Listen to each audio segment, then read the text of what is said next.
Happy Wisdom Wednesday, everyone. So I have a fantastic book this week, a very exciting one and a very emotional one. So this book was written by Brian Solis, who you may remember from about a year ago when I reviewed this book, X, The Experience When Business Meets Design. And this book, beautifully written and of course beautifully designed, was all about digital transformation, right? So Brian Solis is considered one of our generation's great digital analysts.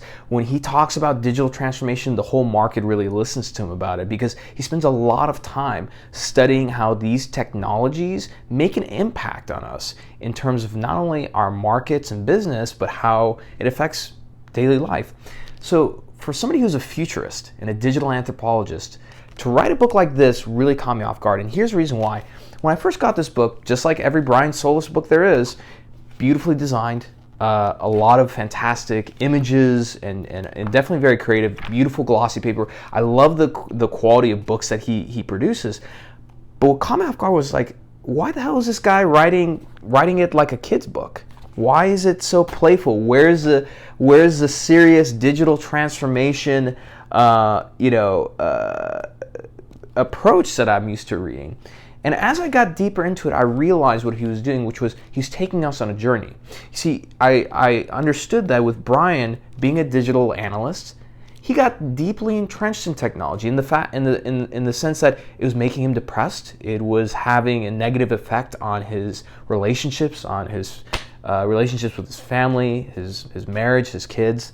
And so he wrote this book because there really isn't a guide to how to live a happy and fulfilling life with all this technology. Let's face it, yes, the easy answer is to say just get rid of it all, but we can't really do that. It's so woven into our daily lives, we have to find a way to be happy with it and at least limit the amount of use that we have with it.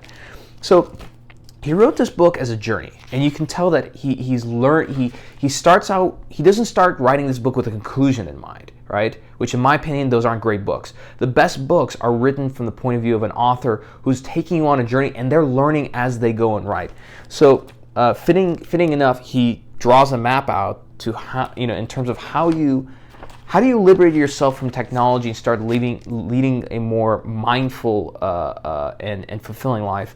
And his thing is that, and he writes here in the back of the book, if you're struggling with focus, procrastination, anxiety, self-esteem, forgetfulness, creativity, he put this book together just for people like you and I. And even for me, as mindful as I am, this book was really great and very eye-opening. And one of the exercises that I loved out of this book is this concept of visualization. I'm going to walk you over to my whiteboard real quick. Now, as you remember, earlier this year, I talked about the value of visualization through another book by Dr. Katz from the 50s called Psycho-Cybernetics. Now, Brian dedicates a whole chapter to this idea of visualization.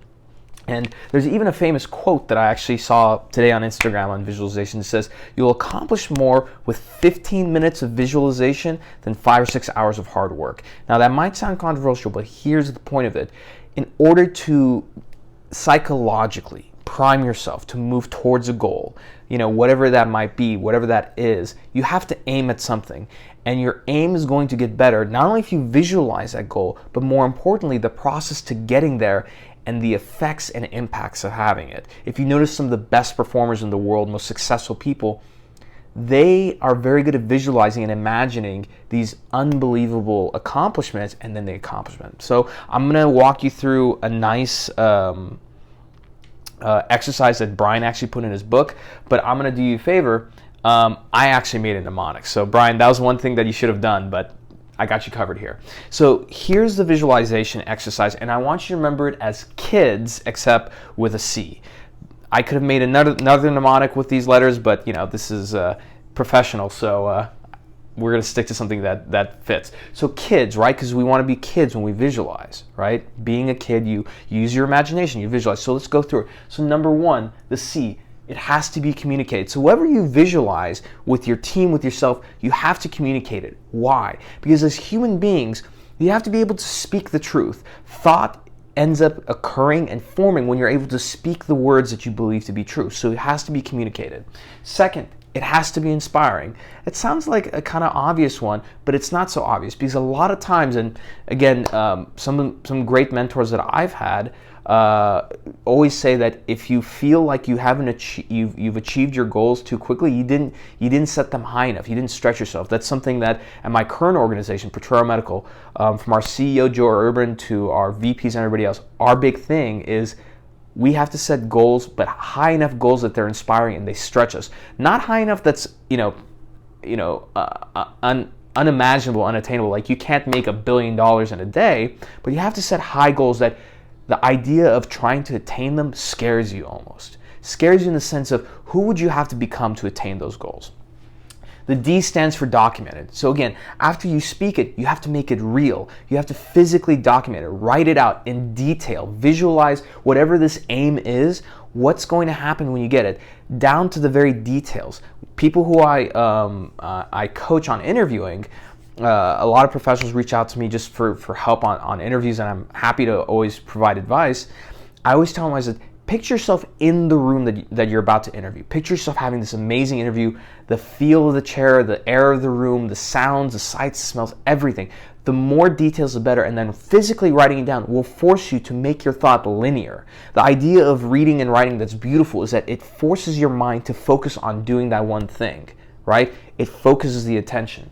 And lastly, it has to be strategically sound. And this goes really nicely with the documented part because, again, having great big goals is fantastic. Making them inspiring is wonderful. But in terms of speaking it and communicating and writing it out, it all has to be strategically sound, because as you do that, you have to figure out a way to reverse engineer back in terms of how you're going to get there. Now, sometimes the how isn't so clear, right? But that's okay. As long as you start with something, that's what's most important. And as the great Zig Ziglar says, you don't have to be great to start, but you gotta start to be great. Yes, that's how you say it. So, anyways, it's been a long day. That's the book of the week. Again, I really love this a lot. Brian, thank you for writing this for all of us. I know it's going to help a lot of people. I hope you go out and buy it. And most importantly, I'll see you next week, and happy Wisdom Wednesday.